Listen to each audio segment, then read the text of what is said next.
With Pokémon Legends ZA having been out for over a month now, we are definitely getting a lot more information about some of the unanswered questions that were left from the original X and Y game. Mainly, in my opinion, a lot of the unanswered questions were about the Eternal Flower Floette. So in this video, we are actually going to discuss what we found out, what we know to be true for the Eternal Flower Floette. So, hi everybody, my name is Lane, welcome to my channel, and with that, let's get started. Okay, so first, what do we know about Floette? Floette is a fairy-type Pokemon that was introduced in Generation 6 games X and Y. This is a female-only species of Pokemon. Floette is a small Pokemon standing at 8 inches tall and weighing about 2 pounds. Floette has a white body and green tail and green eyebrows.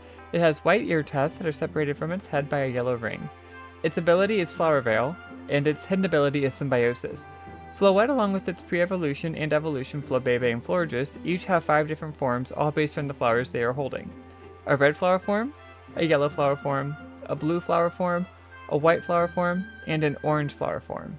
Floette, however, has a secret 6th form, that of course being the Eternal Flower form.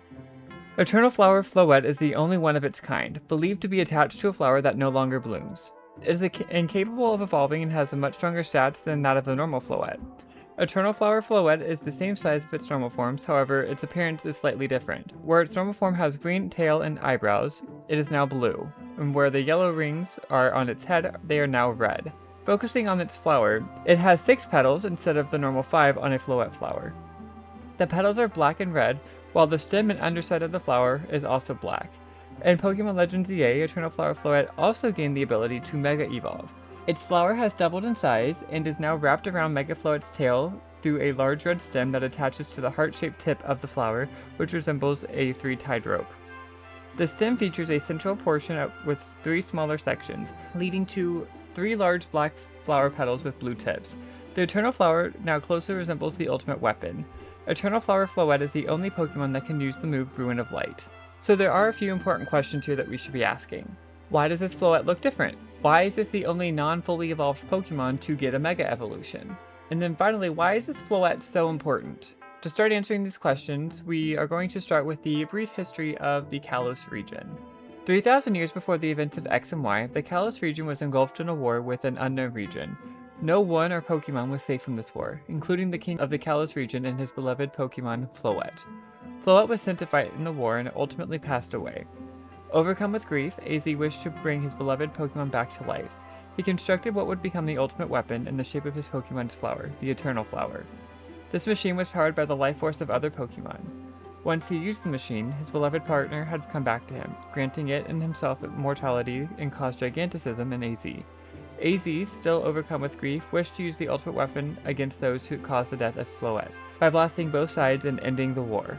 AZ's Floette, realizing how it was revived by the life force of deceased Pokemon, left AZ, feeling betrayed and angry. At the end of X and Y, we can see that the two are finally reunited.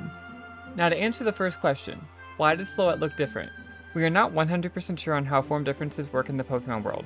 Given that only the color of the flower changes on a normal Floette, it is definitely possible that a Floette will take on attributes from its flower. I mean, after all, they are all the same flower, just in different colors. Eternal Flower Floette's Eternal Flower, try saying that 5 times fast, is one of a kind, with all the remaining ones having gone extinct in the past 3,000 years. The only remaining flower that looks similar to the Eternal Flower is in the Hoenn region, in front of the Cave of Origin in Sootopolis City, which was actually planted by AZ 3,000 years ago. So AZ's Floette took on the attributes from its flower, giving it a darker appearance compared to its normal appearance. If this flower was more widespread or still around today, it is even possible that we would have more Floettes like this. It is also possible that this is just what Floettes looked like 3,000 years ago. Non-Pokemon evolution is possible to occur, like with the think of like Darwinism evolution, not necessarily just Pokemon evolution. So Floette could have just looked like that 3,000 years ago, and then now it looks like this. I don't know why I'm off to the side. The only reason that we are able to look at this Floette and compare it to normal ones is because it is now an immortal Pokemon. So the second question, why can it Mega Evolve and why doesn't it normally evolve? So we don't have anything specifically stated here, but we do have a theory from none other than AZ himself. AZ theorized that this is because she is such a special Pokemon, having received the lives of so many others. This Pokemon was so full of infinity energy from the deceased Pokemon that its stats increased, but it prevented it from being able to evolve. This also might be a side effect of being immortal as well, with her being frozen in time. All this power had to go somewhere, so instead of evolving normally, it gained a Mega Evolution. The Eternal Flower has absorbed all the Mega Evolution energy, developing a will allowing it to either attack enemies and defend Mega Floette by itself. When using its enhanced flower, Mega Floette can release a powerful version of its Light Beam attack, Ruin of Light, and Mega Floette possesses enough energy to carry a human, enveloping both of them and itself within a rainbow orb.